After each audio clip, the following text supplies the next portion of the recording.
So we are going to another world. We'll move from Fortran to malloc.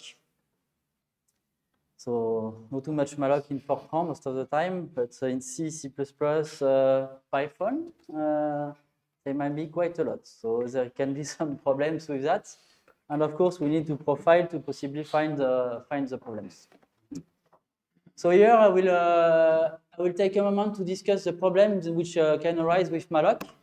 Because up to now, probably you have the impression that it costs nothing and there is never a problem of performance with that. Or you already had some problems and so you know. After explaining the problem I encountered during my PhD on some application about that, I will list the existing tools, so saying that there is also some others which permit to track those problems, and I will focus on the two I'm developing myself, which is Malt and NumaProf about the non-uniform memory access when you have an architecture with two processors. I will insist a bit more on Malt than on NumaProf, but we will see both during this presentation. For the tools, they are coming from the Malt is coming from the Exascale laboratory where I was in Versailles after my PhD as a postdoc. So I developed this tool, and now I'm financed this year by INRIA and the University of Grenoble to make it supporting Python. So thanks to them. And NumaProf itself, it has been developed as a side project at CERN. So not my main work, but something aside. So I still maintain it on my free time. So it's a bit more experimental, this tool. So let's remind that I made my PhD on memory management. So working for 3 years around everything under malloc and inside. So this is why I developed those tools. So the base of the problem. If you buy a server, you probably buy a server which is a bit big. So for example, you can take this Supermicro server, which is available since last year, which will have 256 core, for example, quite a lot. But if you have such a number of core, probably you will put a lot of RAM. This one can theoretically handle up to 6 terabytes. And of course, if you have such a server, you will not run a small toy application, probably not just a Grayscott or a bigger one. And you will use a large software base, probably written in C, C++, Fortran, Rust, or Python, either one or the other. And of course, if you are running a big software in such a system, you will probably finish with millions of memory allocation at the end. When you have such a big space, this is most of the time what arises. Also, when you have a big program for making simulation, you also use some libraries, possibly a lot of libraries, which you don't know what they are doing inside because you didn't develop themselves. And you probably have some mallocs which are introduced in your program by those libraries. So it's a good point if you can detect them to find if you are using those libraries a good way in the term of memory management way. And in addition, inside the node, you have a NUMA. If you have two processors, you have a kind of bicephal architecture with two nodes.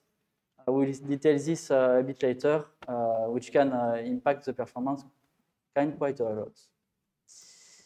So if you came back in the 1994 year, there is some engineer who wrote this paper, so Wolf and McKee, about hitting the memory wall implication of the obvious. So they wrote a paper about one problem we have in computer science is that the CPU, the frequency was progressing quite a lot since a few years, kind of exponentially.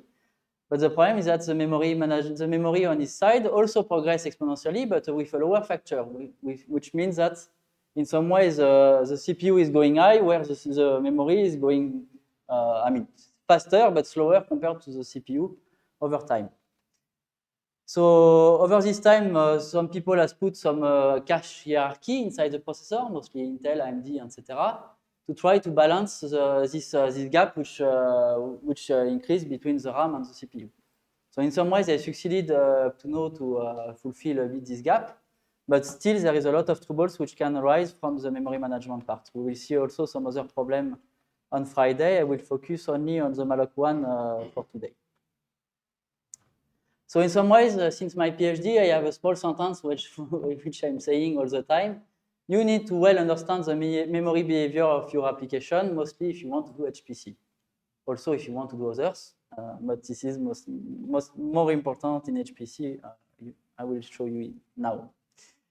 So during my PhD, I was working on a numerical simulation, a large one, which was running. This is one of the simulations which were running on a 150,000 cores, one of the big supercomputers at CEA.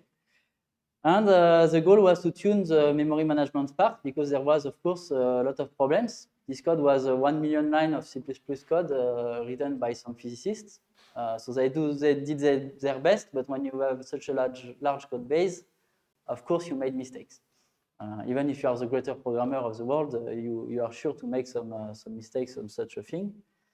And we can take this example here, which is some results from my PhD. So here I'm changing the memory allocator of the system under the application. So here we have the glibc, which is a default allocator, which is used by Linux. So we have a certain amount of execution time, 5 minutes. And we can search on the commercial memory allocator. We find that in the research field, there is two which are very nice now, gmalloc and tcmalloc.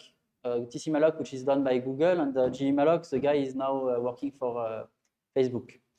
Both are some very great memory allocator, which has made progress the field quite a lot a few years ago.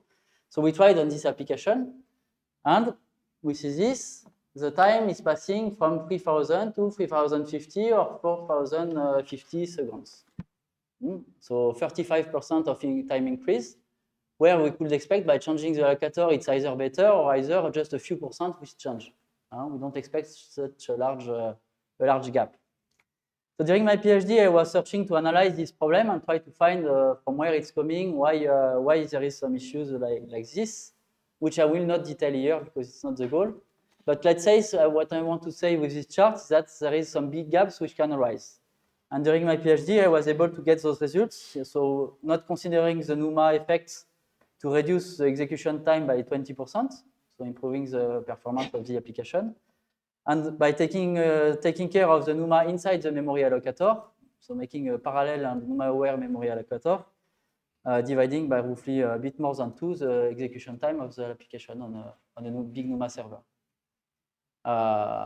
So here it's a bit an extreme case. I'm putting, I will show you that it's on a very difficult architecture which was behind this test. But anyway, just to say that sometimes the memory management can cost quite a lot in your application and not limit itself to a few percent of the performance of the code. Also, in terms of consumption, you change the memory allocator on this application. So here it's an MPI application. So here I print per core. So per core, this application was using with glibc 3 GB of memory. Where is my pointer? 3 GB of memory with glibc. You change the allocator by using gmalloc, which is well done to minimize the memory consumption of the application. You change the consumption from 3 GB to 2 GB, so 1 GB less per core. So you multiply for the whole machine. And tcmalloc, which is more done for performance than for consumption, increase up to 7 GB of memory for the process. Again, we could expect that changing the memory allocator might change the memory consumption for a few percent. Here, it's not the case. It's a factor 2.5 between the worst and the best solution. So in some ways, at some point, either you get someone like me who can who know exactly what is happening inside the memory allocator, either you need some tools to try to understand what is happening in your code. Also me, because when I was in front of this application making millions of allocation, try to guess what is wrong and what is bad with the mallocs which are done. Good luck. If you don't have the tools to get a view, it's also hard for an expert like me. So I would have been very happy to add malt during my PhD.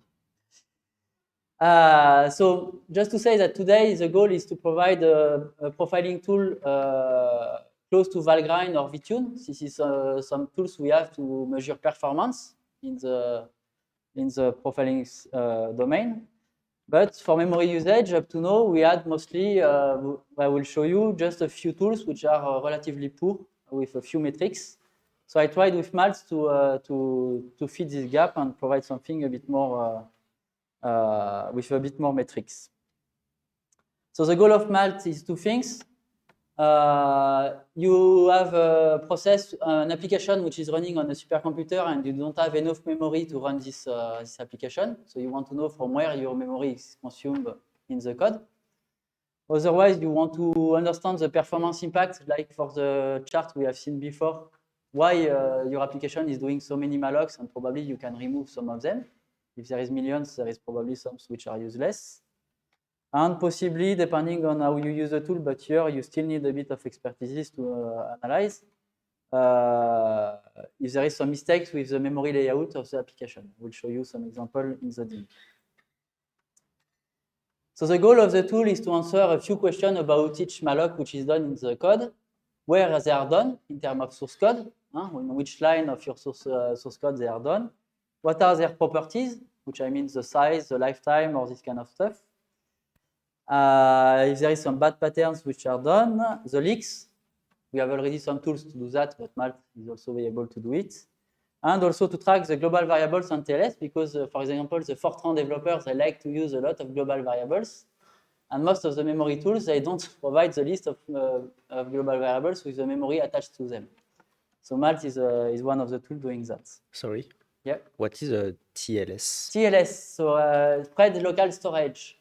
When you are using multi-threading, you can have a global variable which is shared between all the threads. And you might want this variable to be private to all the threads. So in this case, in C, you put underscore thread in front of the declaration of your variable. So automatically, the compiler will duplicate the variable for each thread, which in terms of memory, of course, if you have a variable of 1 gigabyte, will make 16 gigabytes if you have 16 threads. So Maltz is also reporting this kind of consumption, which is currently the only tool which I know which is reporting that.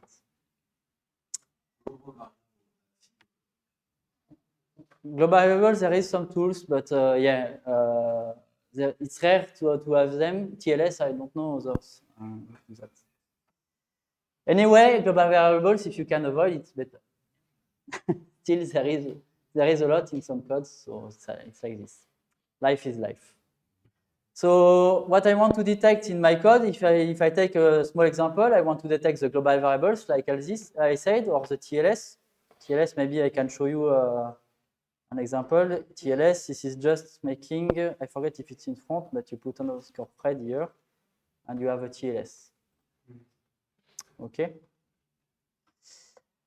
So we want to detect the global variables. We want to detect that you have you call a function which comes from a library inside your code, and this function is making some mallocs. You don't know about that, but you want to detect them.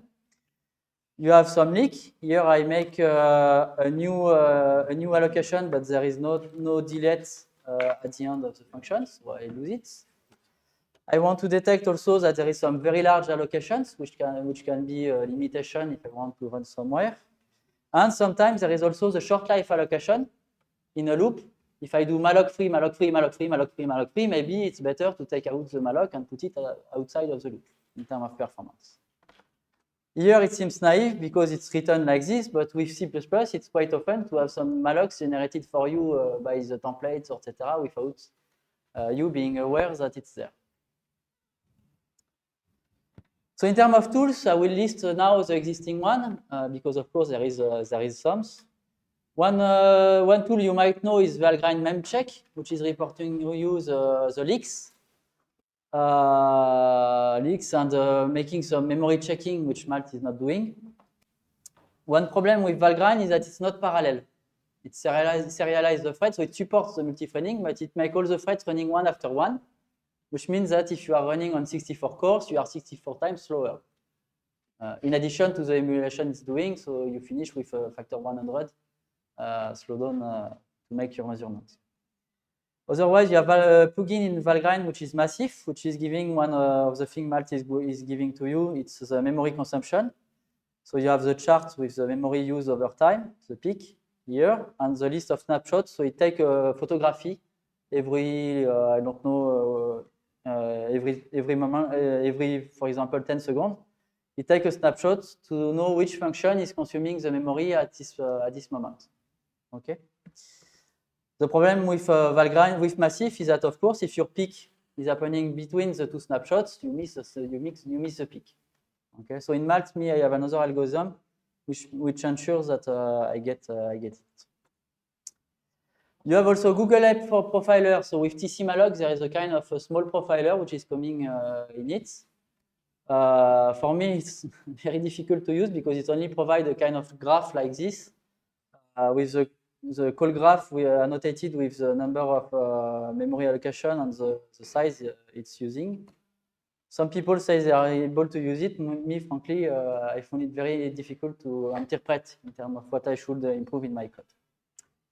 Commercially, of course, there are some tools which are sold by some companies. IBM has Purify++ and Parasoft has Incher++, which are quite very old tools done in a few years ago, I mean, a long time ago.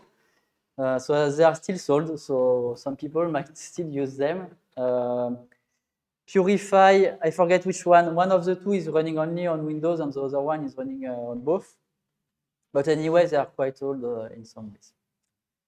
VTune, the tool from Intel is now containing also a memory profiler, which is very light because it gives very few information, but still you can use it. It's quite nice. For a first look, it's a great tool to make your analysis.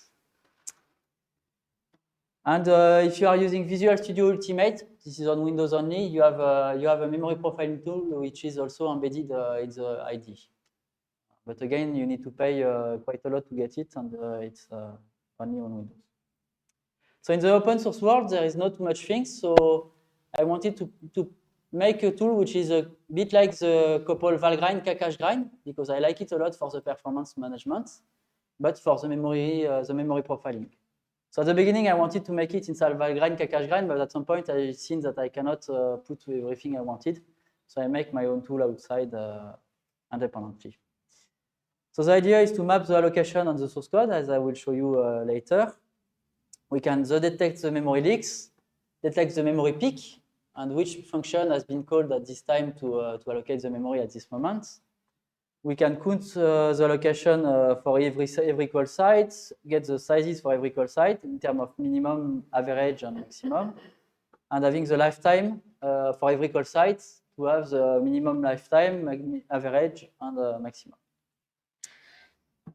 In some way, the problem with a malloc profiler is that the application is doing probably millions of allocations, so we cannot dump all the allocation in a file. It will finish with a file of a few gigabytes otherwise, which is traces. So Malt is doing another stuff. It's using profiling. So in some ways, you have the time of your application plus the allocation which are done, which I project on the call stacks and on the code. So I'm making a profile, so either to map all the allocation in a timeline to make a chart over time, or either I project the allocation over the source code to permit you to look on every line what is happening on on what you wrote. So the idea is to get a simple interface, which is web. It's a good point. I will show you later for running on a calculator remotely. So you have a kind of a summary page with some description of your run, which command you launch, what was the runtime, the memory which is used at peak, the number of memory allocation. So here it's a very very small run with 300 allocation. So it's not what you see commonly in applications. Plus some global metrics. So for the global metrics, you will find quite a lot. The physical memory peak, I will come back between physical and virtual on Friday to better understand what is the difference between both. But we will get both physical memory peak, virtual memory peak, the requested memory peak, what you requested with malloc, because you can request some memory with other stuff, the global variables, mmap, which is lower in the system.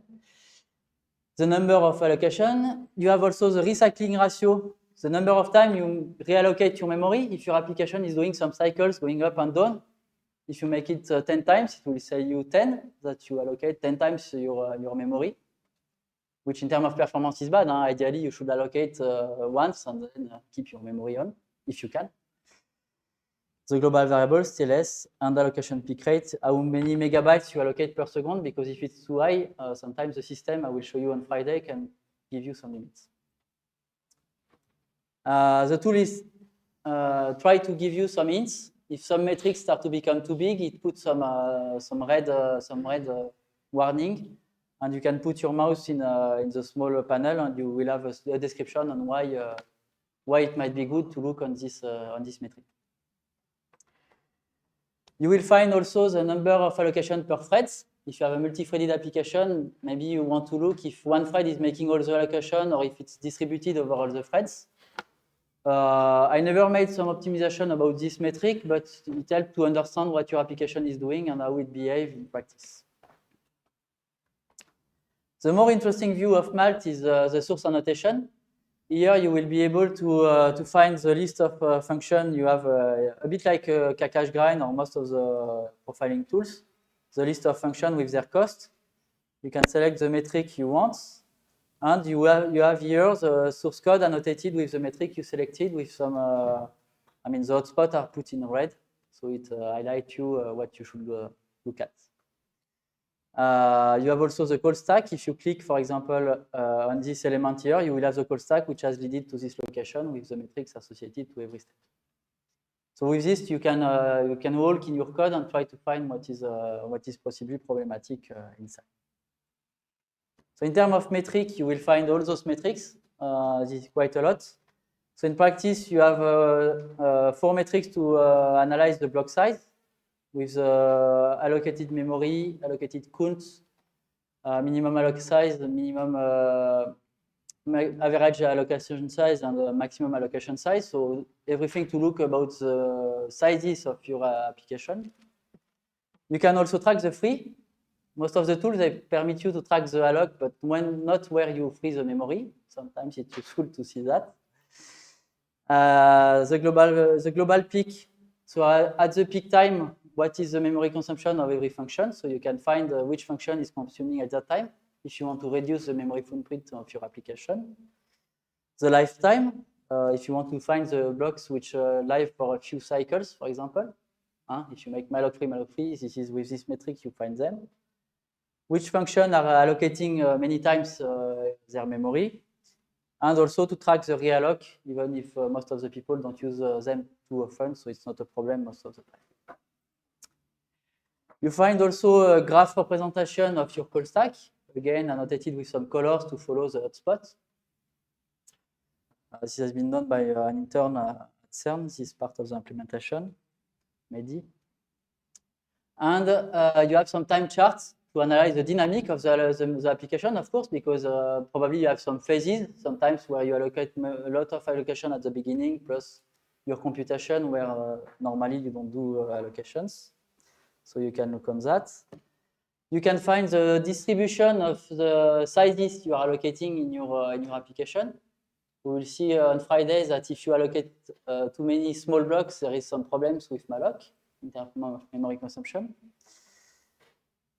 You have the global variables and the TLS, how much memory they consume. So I don't list all of them, but the top 100 which consume the most memory in your code. So you can find which part of the memory goes in that. So in red you have the TLS, and in blue you have the global variables. TLS multiplied by the number of threads, of course.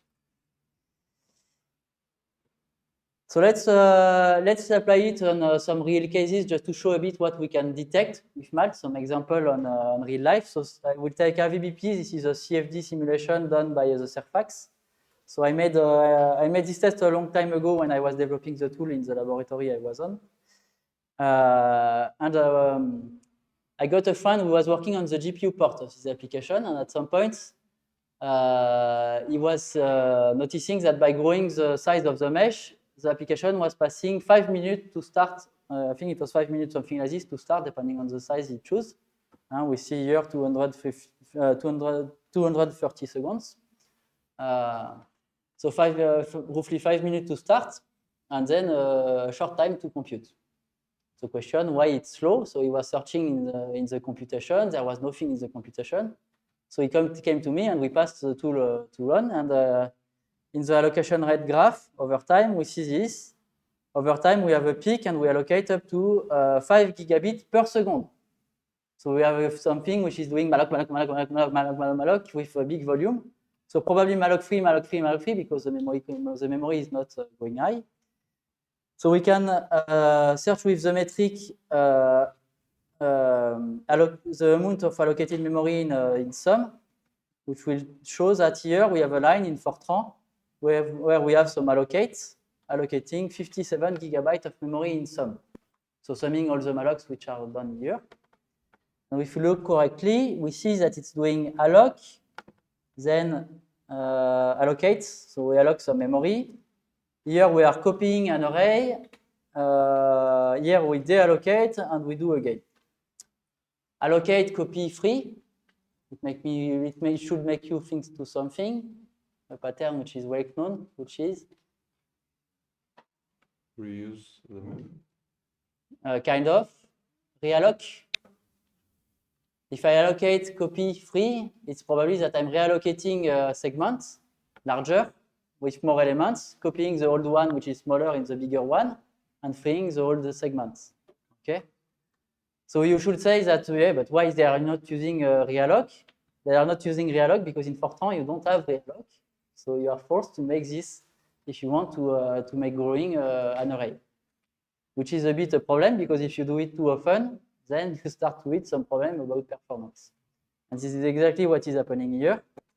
And thanks to the detection, we found this case. The code was big, it was a real application. We found this in a few minutes in practice by looking with Malt. And at the end, they were able to fix this problem by doing it less often. And at the end, the initialization was 20 seconds. So roughly 4 minutes we won in a few hours of discussion. Another example, which is YELS2, combustion simulation code, again in Fortran. This is a case I detected while I was developing the tool. Sometimes you can see something like this. You have Malt is saying you that there is some mallocs done on this line here. So for those who don't know Fortran, percentage, this is to access to a member of a struct. So here we have a struct which is L group 2. We access to one of these member val, which is an array, and we kind of copy an array to another. We are copying, so why is there a malloc here? Strange. It's not true. I mean, I didn't wrote allocate, nor malloc, nor nothing, and it's just a computation line. But in practice, we can notice that depending on the options we are passing, Gfortran is sometimes introducing for you some malloc in the code it compiled. Okay. So myself, when I was detecting this case, I was developing the tool. So I said myself, okay, I made a mistake. Why my tool is reporting some malloc on this line? So on this line, so I searched for I don't know 2 weeks, something like this. What is my bug? And finally, the tool was true. There was really a malloc which is introduced by the compiler here. So sometimes the compiler can trick you, and Malt is a good way to find it and notice those allocations. So there was not too much because it was some very small allocation of 16 bytes. You can disable this behavior to fall back to the way the Intel compiler is behaving by playing with some options which I forgot to put here. Intel can also fall back. iFort can also do it to make the allocation as for Gfortran, but they choose by default to make the other way, not doing it. But with Malt, you can detect that sometimes also the compiler can make you some tricks which you didn't see. You can find also some funny things. The 1 byte allocation. Why making an allocation for 1 byte? Well, yes, sometimes it happens in the code. So if you don't have too much of them, it's fine. If you have a lot, probably better to look at what you are doing. Don't forget that for a 1 byte allocation, you have an 8 byte pointer plus 16 bytes of headers, which is managed by the allocator.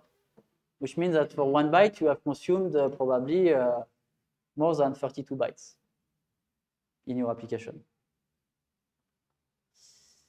For the usage of Malt, I will make you a demo after that if I have time. The only thing which is required for your application is to compile your code with -g, so I can find the symbols to get the source code behind. And you just, like by green, run malt my program. Okay?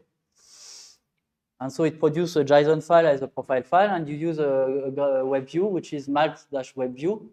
Yeah. How expensive it is to use Malt on a given algorithm? It depends on the number of allocation you are doing. If you are doing very few allocation, the cost is mostly 0. If you are doing millions or billions of allocation, I'm making a backtrace for every malloc to get the call stack. So this costs quite a lot. So if you have millions, it starts to cost. Normally, I have a chart with some performance after that. Okay, thank you. If I keep it. Otherwise, I have it in backup. I will show. It's a web view, so you connect to the web view with Firefox by opening your browser and connecting to the micro server which is launched, and you get access to all the panels which are offered by Malt. The good point of having a web view is that you can SSH forward the port and use the tool remotely on a cluster. Because it is a problem of most of the profiling tool. When you are running remotely, you have all your source code, libraries, everything remotely. The profile is remotely, and you want to display locally. So either you make an X forward, which is making a very slow rendering, or either you copy the profile, but you don't have the source code on the same place, or the libraries. So with Malt, you solve this problem. You run the microserver remotely, and you forward the view in your browser locally by using the pipe of SSH to get it.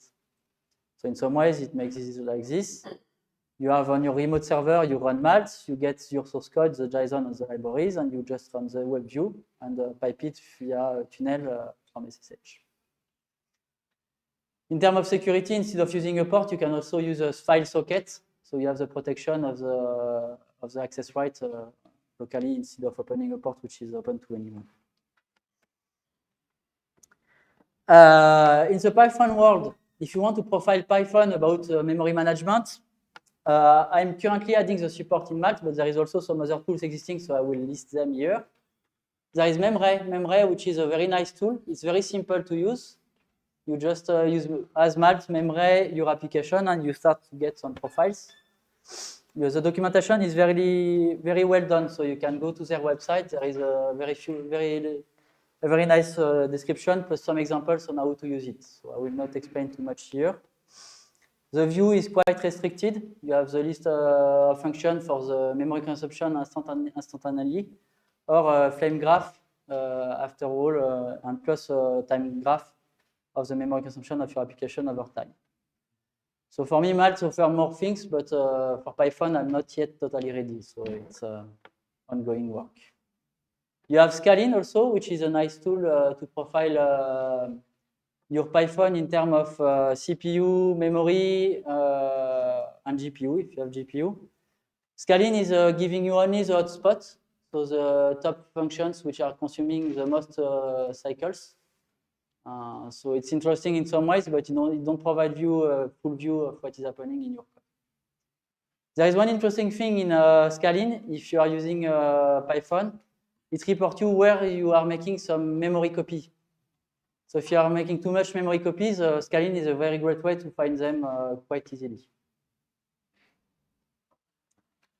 So for Malt, the support is in development. It's delivered in the preview in the last version and released 2 weeks ago, but not enabled by default because it's still experimental. So you need to enable it with -- enable Python at compile time if you want to use it.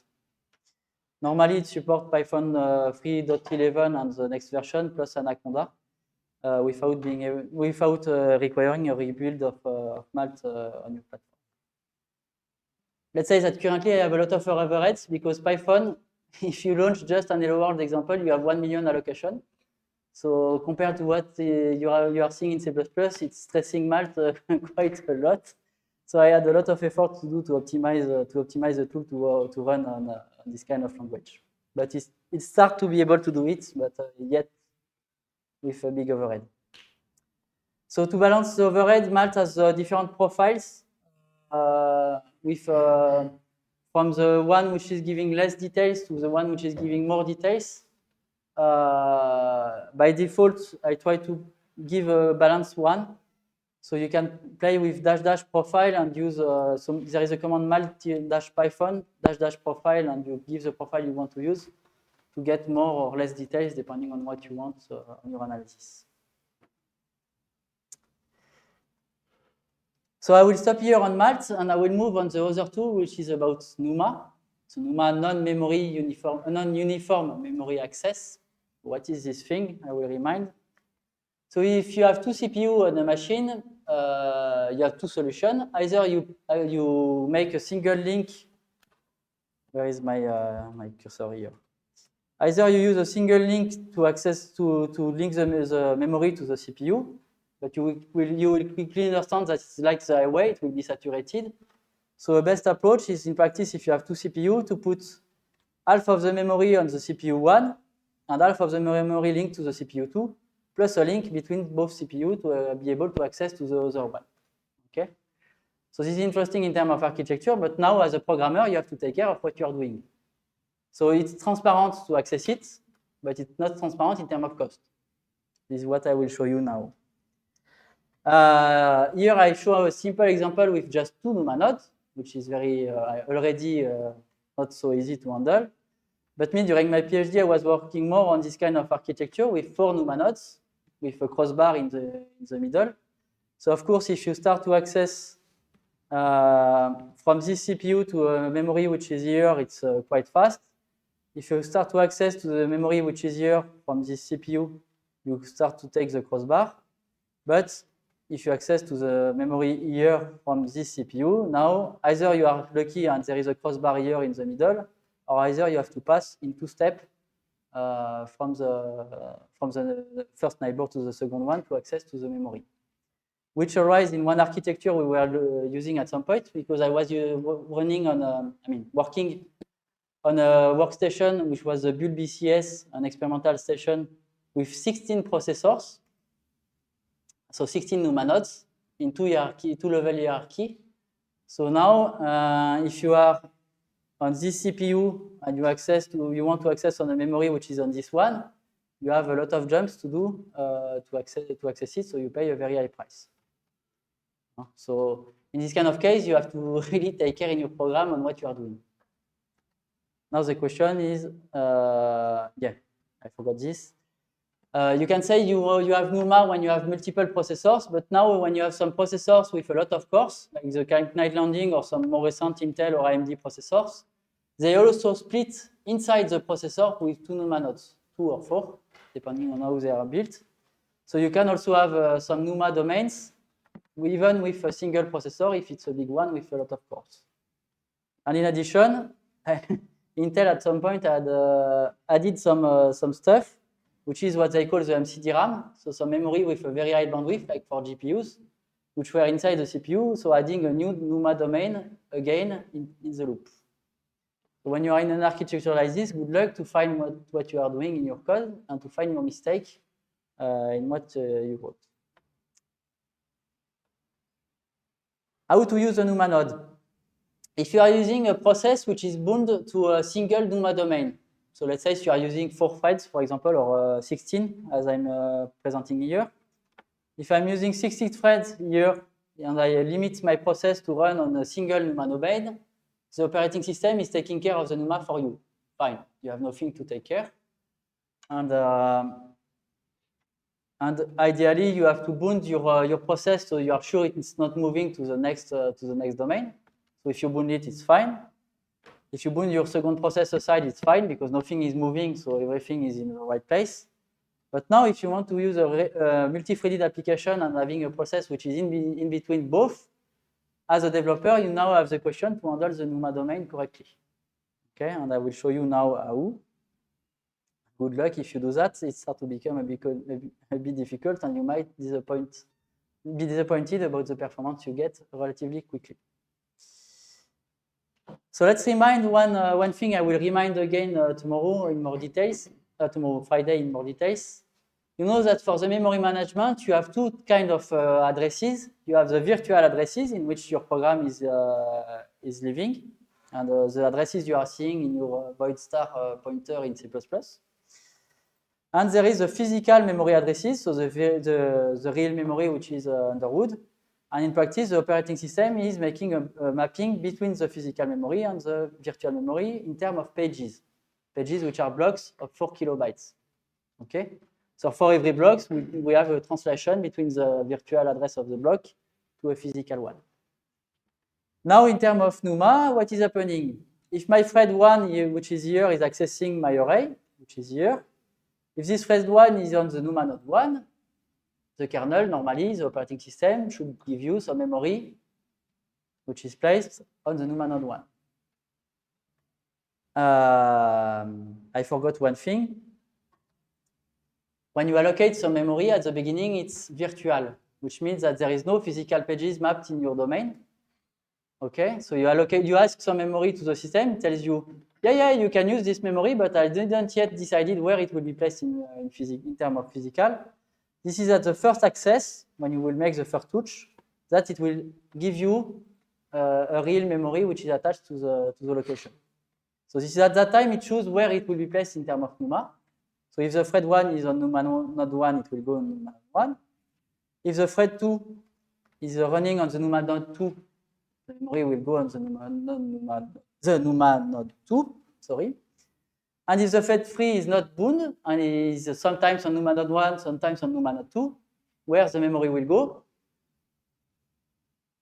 Randomly on one or the other, okay? Then your NUMA policy will be broken because when you will access some memory, you will be probably remote or local, depending on what is happening randomly. Problem.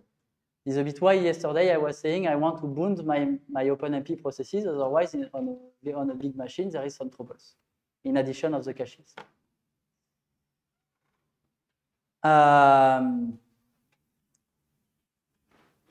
So there is a small problem which can arise quite quickly when you are doing NUMA, because here, as I explained, did you say something about the NUMA binding in your code about that? Did I wrote something to say to the kernel where the memory should go? No, here, the only thing I made, I access to the memory, and on the first access, it decides for me where it should go.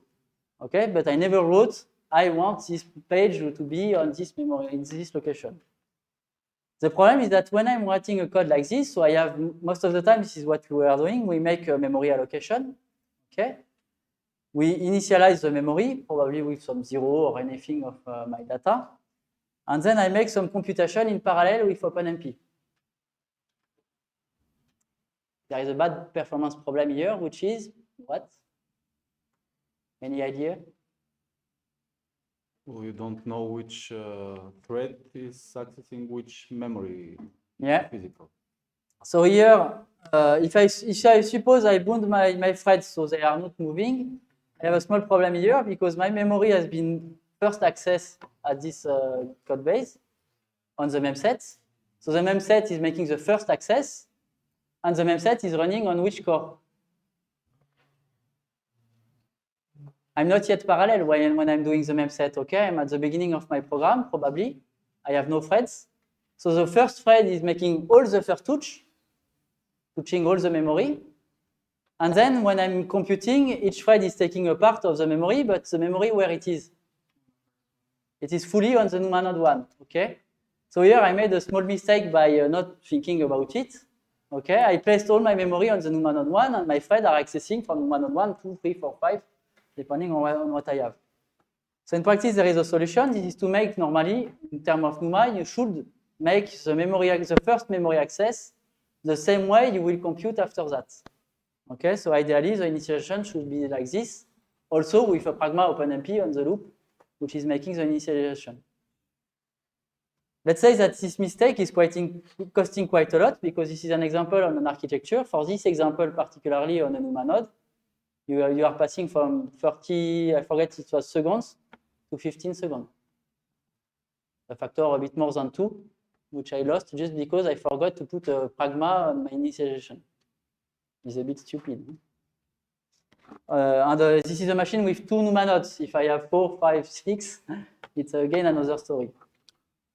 I noticed you used 2 different loops for the initialization and then for the... Yeah. does this guarantee that the next ones, I mean, the next time, first you fork join to initialize, then you Yeah. fork join to do the computation. Does this guarantee that the So by NUMA default, node will be- OpenMP, you know, there is some options you can put here to say how to split the work. By default, it's splitting by giving, if you have 2 threads, it's half for everyone. And all the time the same half. So you're ensuring that it's all the time the same distribution for all the loops. But the same threads go to the same physical CPUs, Yeah. cores. Okay. If you boot them with OMP, OMP procbind. Otherwise, you're not guaranteed. Otherwise, the threads are moving because they are not bound. So you So don't this know. is also a problem right now. Yeah, I will show you the example. Sorry then. No, that's a good question. Please ask the question over the presentation. It's better.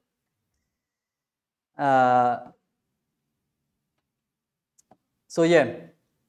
So at some point, I was discussing with a friend which was working at Intel at that time. So Otman Bouizig, which was with me in a laboratory at some point, and he was saying to me, "Yeah, but why we don't have a tool to be able to detect those remote accesses and to find from where they are coming and to get a view on what is happening? Because in practice, as it's totally transparent, I mean, you have no way to be sure on what you are doing.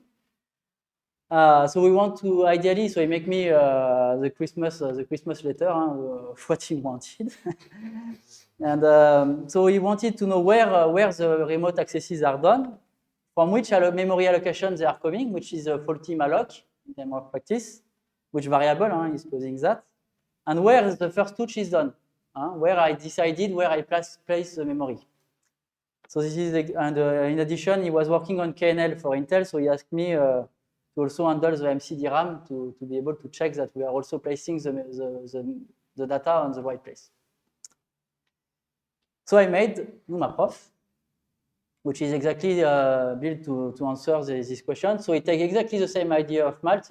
In practice, this is a derivation of Malt to build it, with some differences in the backend.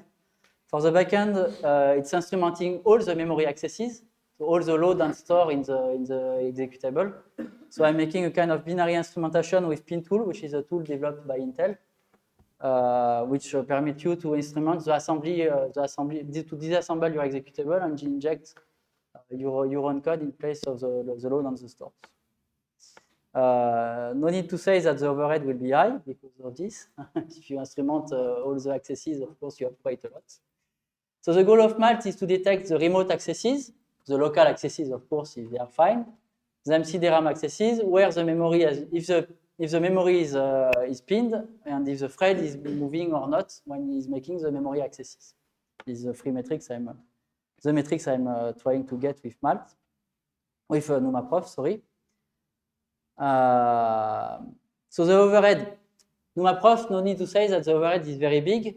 So if I would have done with Valgrind being not parallel, with NumaNode, you most of the time have to, let's say, 64 threads or something like this. On the KNL, it was 256. So if you have an instrumenter which is serializing your thread, you quickly go with an exponential, which is what Valgrind is giving if I would have made my tool inside this library. So with Pin, I was able to succeed to get a parallel instrumentation of the code. So on a KNL, so running on 256 threads, I get an overhead of a factor 60. So it's quite a lot, but making this kind of instrumentation is also already quite low in practice. To get it, I had to work a lot to get this performance. So in terms, oh, I forgot the animation. In terms of access, yeah, there is a question? Yeah, well, what does it mean to pin the page? Like one slide before, if you go. To pin a page? Yeah, page is pinned. What does Page it is mean? pinned. Page is pinned if the thread which has made the first touch is pinned. This is exactly what I wanted to explain here with my draw. So I came back.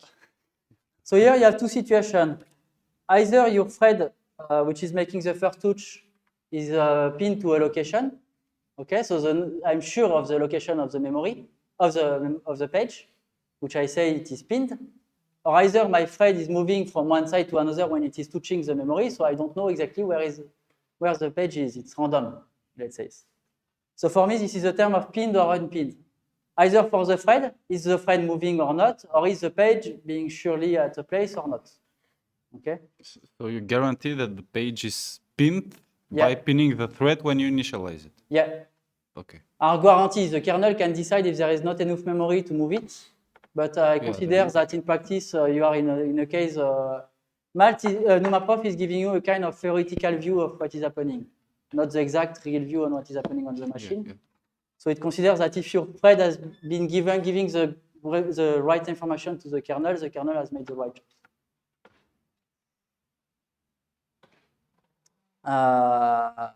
And you can get some threads. If the thread is moving everywhere, it will make some memory which is unpinned. And we can have two cases in this case. Either the thread is pinned and the memory is pinned, either the thread is unpinned and the memory is unpinned.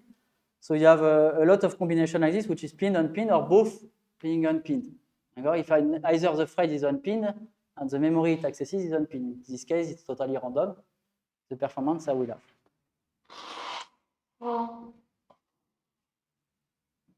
So I will show you some example of the graphical interface. Again, like in Malt, you get a kind of global summary of what is happening in your application. So you get something like this. I will go into the details. Is the first touch of your application done by being pinned or unpinned? So have you done some first touch which is random in some ways? Here it is all green, so it is all pinned. It's fine. And for the memory accesses, are they pinned, local, remote, or unpinned? Or both, which is not presented here because there is not the case. Ideally, if your program is nicely done, you should have everything green. And if you have some red, it's probably that you make some mistakes. A bit of red is not too bad, but if you have too much, it's a problem. You have also the access matrix, which NUMA node is accessing which NUMA node in terms of memory. So ideally, here I should get, if everything is fine, I should get a diagonal because the NUMA node 1 should access to the memory of the NUMA node 1, the NUMA node 2 should access to the memory to the NUMA node 2, etc. If I get something like what I have here with a line vertically, it's saying that the NUMA nodes so the NUMA nodes is all access to the NUMA node 0, so my memory is badly placed. Okay, I have some remote accesses. And you have here the distance in terms of NUMA.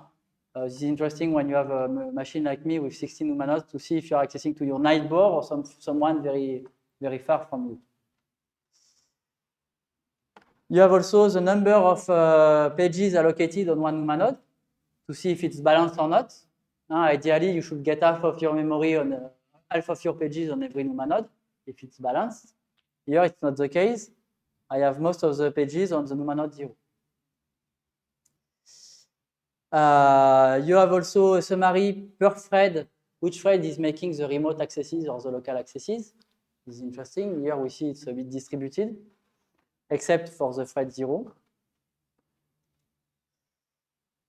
We have also the first touch, which thread is making the first touch in terms of pinned or unpinned. So to know if it's one thread which is making some mistake or if it's everyone.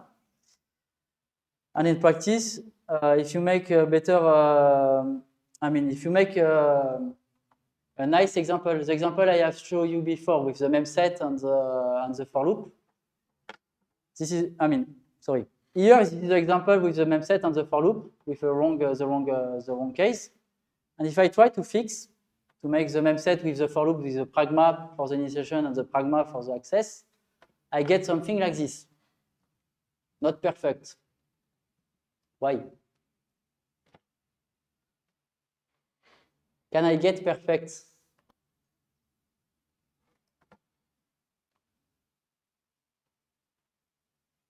You need to not forget something is that you have pages, And so on some system, you even have huge pages. So some pages of 2 megabytes instead of 4 kilobytes. We will study that on Friday.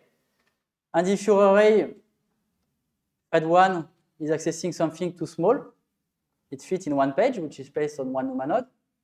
But the next thread is accessing also to a page which will be probably placed this one on the right NUMA node, but on a page which is on a part of the first page, which is probably on the NUMA node 1. So here, I get some accesses which are remote on some threads. Okay, because of the granularity at which I'm making the placement of the memory. So getting a perfect placement is not really possible except if you have a very large memory space to be used.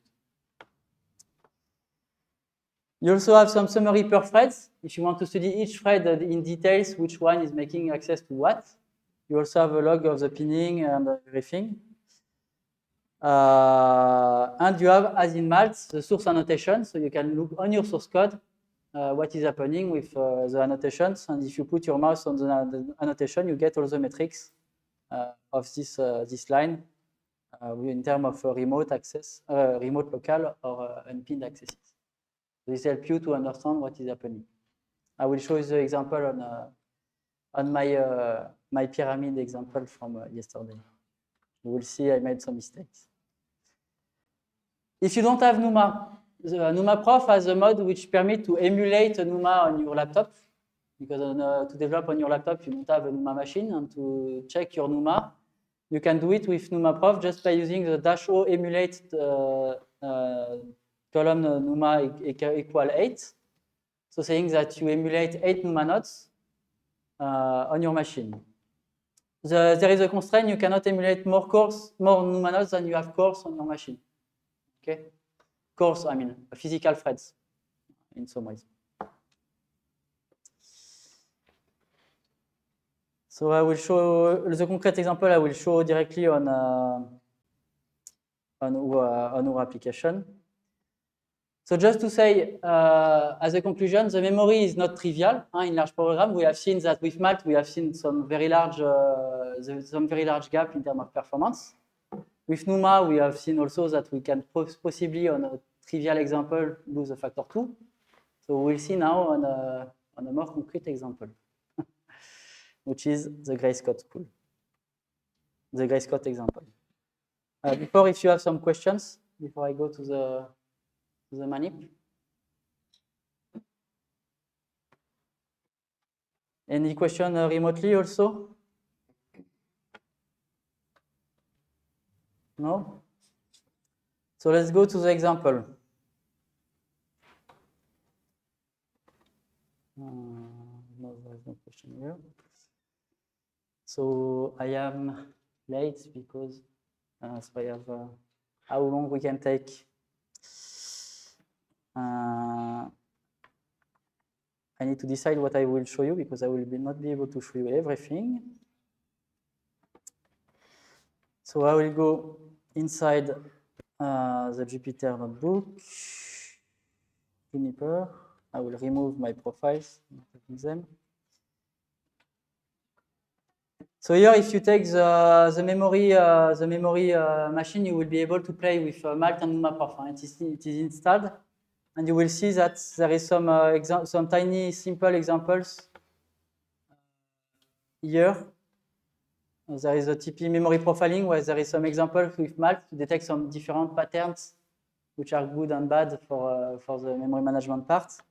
And one simple example, which is the OpenMP example I was giving to you in the demo. I mean, in the basic example, to see how the NUMA Prof is showing you the things. So now I will focus directly on Gray-Scott. So to run, I'm making NUMA Prof ./run. So I have a big factor of slowdown. So I need to reduce a bit the number of steps I'm doing. Otherwise, I will wait quite a lot. Let's say it's 200. Up.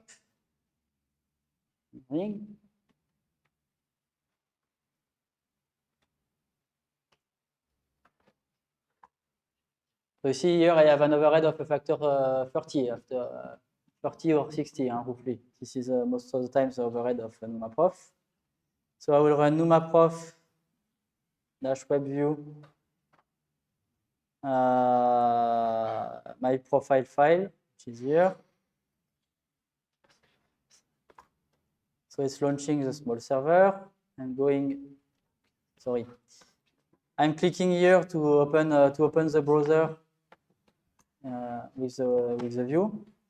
And I see the summary. So I have my command run, which has been run on Jupyter, voila, at this date. I have my NUMA nodes with those CPU attached to each NUMA node, the topology. And here I have my first touch, which are all unpinned. Ah, not good. What mistake did I make? What is the mistake? I show again the command I made.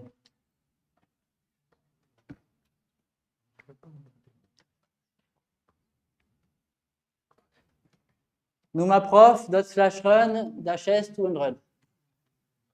Huh? Yeah, I heard it. What you said? Someone said the answer. OMP procbind. Huh? My threads were moving everywhere. So normally I should do OMP procbind equal true. I run again.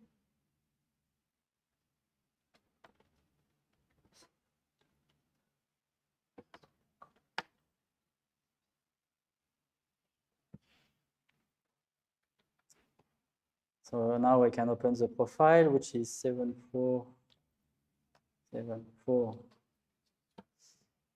So I open the profile, and now I'm updating the view. Ah, first access now is pinned, so it's right. Memory accesses, a bit in the middle. Huh? So if I'm looking at the access matrix, we have exactly the example which is bad. Huh? We have a line instead of the diagonal. And in terms of pages, we see that here we allocate all the pages on the NUMA node 0. So probably the mistake I have described before, everything made on the first thread. So we can move to the thread graph. So here the first touch. Who is doing the first touch?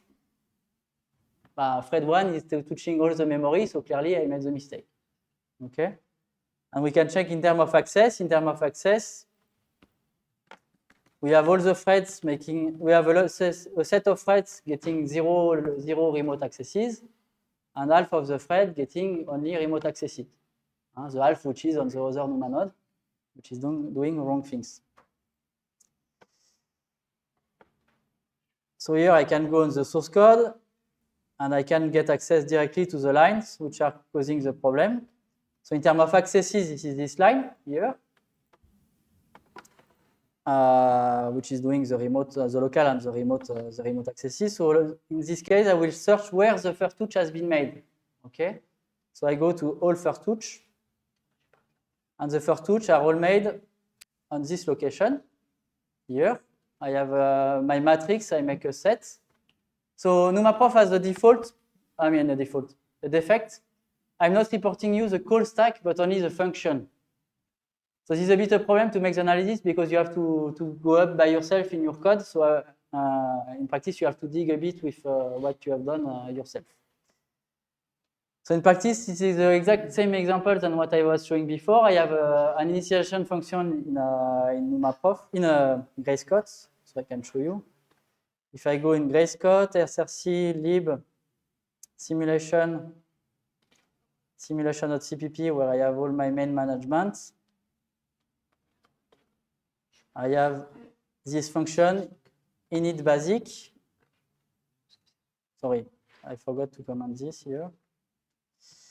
We have init basic, where we are filling all the arrays with some values, 0 or 1, to initialize the arrays, and putting a rectangle in the middle of the matrix.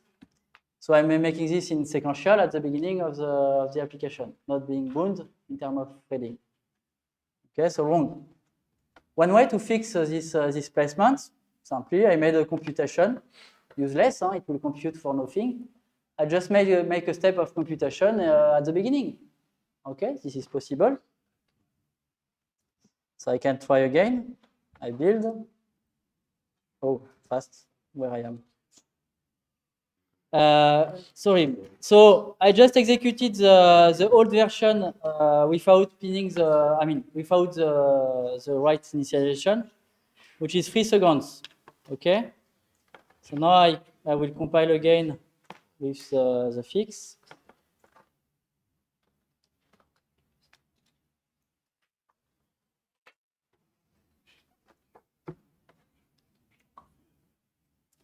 Three seconds dot 3 instead of 3 seconds dot 6. So I win a bit, but not too much. What I wanted to show you with NumaProf is that normally it's still showing some wrong placement. In practice, in NumaProf, you will see with this that we have more local accesses than before, but still some remote accesses. Still some remote, because remember, yesterday you have seen this color graph. This is what I'm doing in terms of placement. Each thread is one color, you remember? So here it's kind of local. Each thread is accessing locally to this data. But at some point, we see that the colors start to mix. I made a mistake in the scheduling of my pyramid, which is still doing some remote accesses due to that. So now my placement is nice, but my algorithm is not good. So I will not show you how I fix the algorithm because it's a bit changing the order of the operations, but I can show you the results in terms of performance.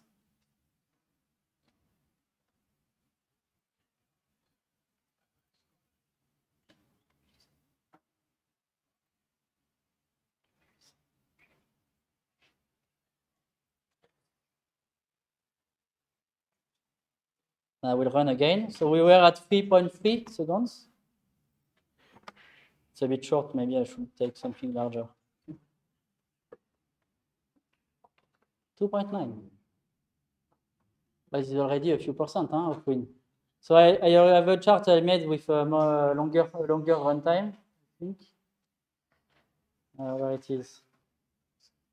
Here. So I made a longer run before. This is the gap. If you make the test on a small problem, so the standard size with HD resolution, you gain 20% of performance by taking care of the NUMA, okay, on 64 cores. And with the 8K problem, as I'm accessing more to the memory, because it don't fit in the cache, I'm winning more, which is 36% of performance gain. This is not nothing in practice. Just by changing a few lines, the initialization and the ordering of the computation. Now I will just show you Malt quickly, just on an example, and then we will stop because we are already late. It's okay remotely to take 5 minutes? So if I go in example, we will take a very simple one just to check. No, not test. And I'm compiling the examples. And I will run on.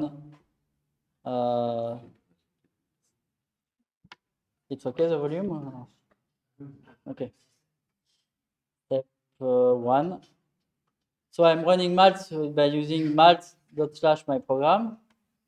And I will get the web view.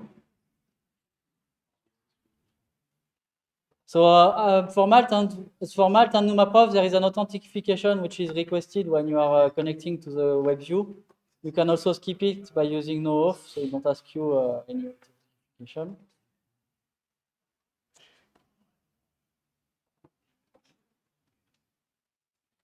So I am in Malt.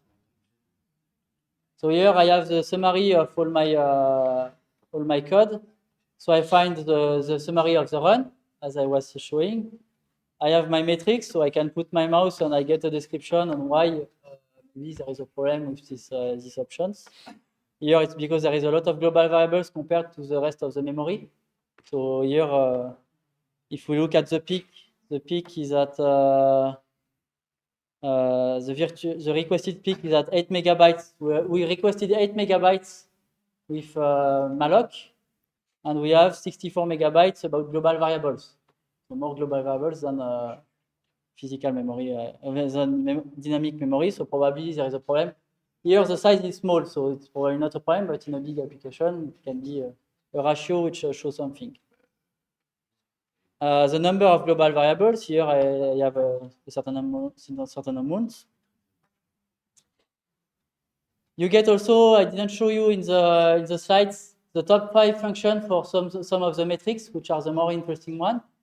So which function is doing most of the allocation in terms of count, in terms of number, in terms of amount by summing all the mallocs they have done, so the volumes allocated, and on the memory peak. So the function I need to fix if I want to shrink the memory usage of the application. And the leaks, if I want to have the leaks, this is exactly what Valgrind is giving to you. And from this, I can click and go to the source code and to find annotated which line is consuming the most memory at the peak time. Okay, so if I want to reduce the memory footprint of my application, this is this new double size array of 1 megabyte, 1 times 8 megabytes, which I need to fix. Okay. I can click here and find the call stack if I want to know from where I accesses to this. Sorry, I don't have something to unpack it automatically. And you have all the metrics I was showing you before. The call tree, as shown before, for example, to find how I access to the peak. So if I go to main, I finish in the function using new CPP, which was the function consuming 8 megabytes before. Okay. From there, I can also go to the source code by clicking on right-clicking on the function and going to view it in the source code directly. So I jump on the location. Time analysis. You have the chart. So here it's a small program not doing a lot of things, but we see that there is a kind of big pyramid and some smaller one after that. And we have, all the charts to see that there is some. We see clearly here that there is some phases in my program. I'm doing some different things. So I will work in the coming months to be able to select a zone and to be able to zoom on that region to see what is happening, but it's not yet the case.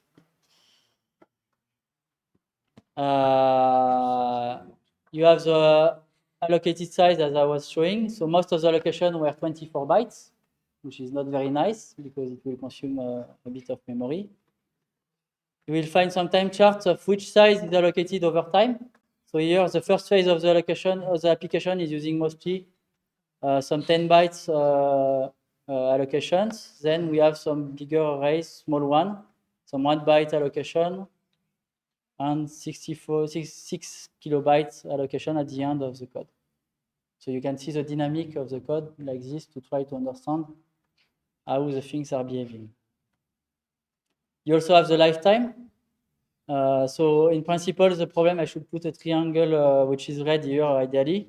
You don't want to have something here which is a large block which is allocated for a short time, because if you allocate a large segment for a short time, you will pay a high price to get it for not using it for a long computation. I didn't show in the slides, you also have all the jump which is done in realloc. If you jump realloc to know from which size you are going to which size. And you have a small wheel to see all the jump you are doing in the code. Realloc, most of the time, I never seen a real problem with that. Most of the time, the problem when there is issues, it's with malloc directly. And global variables, as presented before. You can also see the global variables in percentage, how much of the global variables has been used, if it has been accessed or not. Here, I access to only 6% of 4 kilobytes of this variable of 64 megabytes.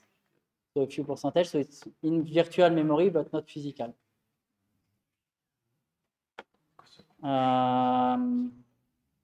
Maybe I can take. I will stop here because it's already late. Some questions?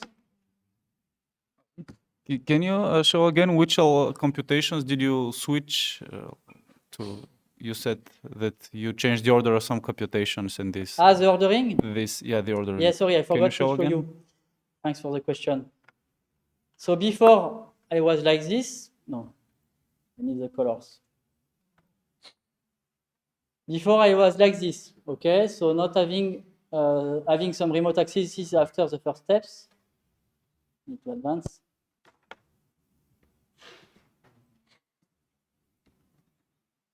Here currently I'm local.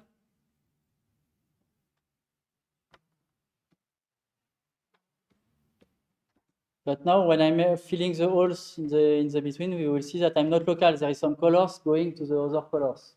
Okay, some thread accessing to the data which is placed to the other threads, which is also not good for the caches, by the way. What I change in my code is to change the ordering. If I run again,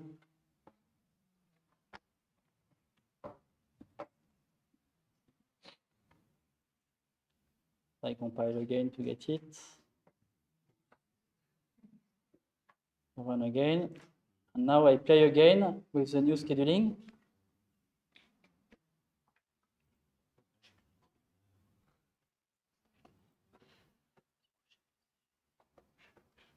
And now you see that there is not no anymore mix of the colors. You see everything stay in place. So I'm better placed in terms of NUMA because I stay in my local domain. Okay, this is mostly the part in the filling the gaps which has changed in terms of ordering. So here I'm nicely placed for the NUMA. But how does this look in the code?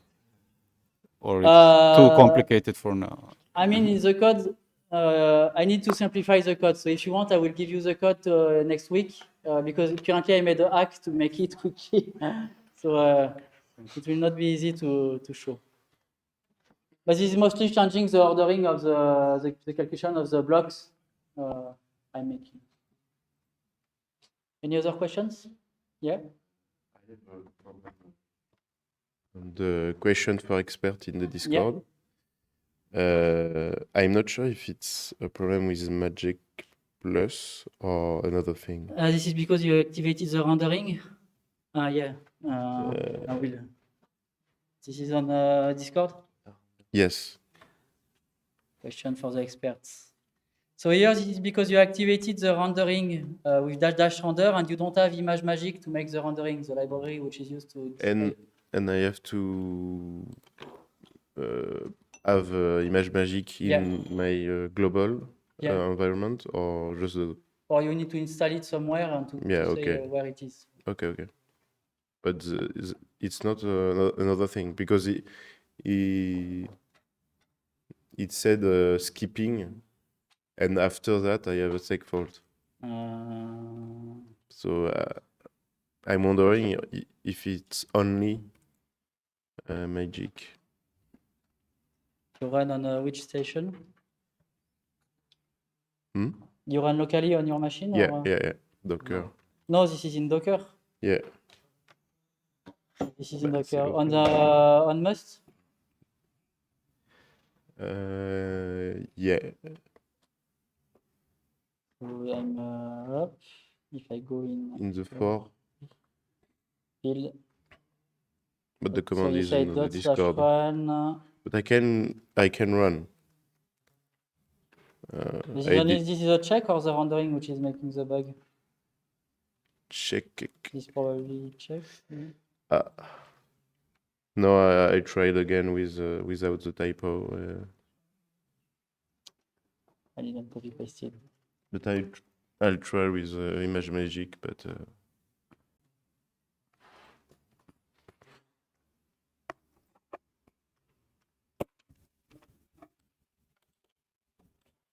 Let's try here. For the size, you don't need to give the size by default. This is this size, if you want. Okay. Forward render check. So yes, there is no edit inside ImageMagick. If I remove render. Yes, probably my bypass of the rendering, which is badly done. Okay. So when ImageMagick is not there, I just put an exit or something like this, I think. Okay. Well, we can check. Dash render GDB. Is there GDB?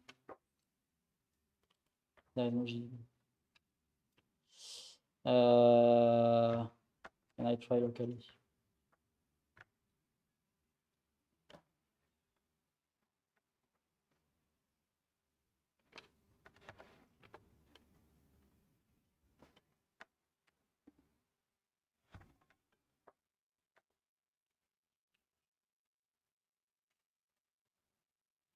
what I did.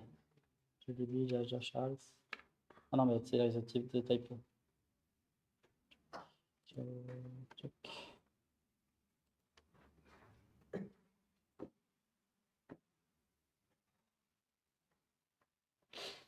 Here spacing. Ah, but I have image magic. Clearly, this is the thing I made. Lib, display. Oh, where it is. Because I mocked, I replaced the image magic function by some empty function. I probably made a mistake by doing that Okay. when it's not there to disable it. Portability, magic. I just mocked with some empty things. I probably made a mistake here. Oh, but that's okay. I just wanted to know if it was a problem with Yeah. rendering or something else. No, because the rendering is working here. So no seg fault for you. If I run it, where is with image magic? Yes, it's. Okay.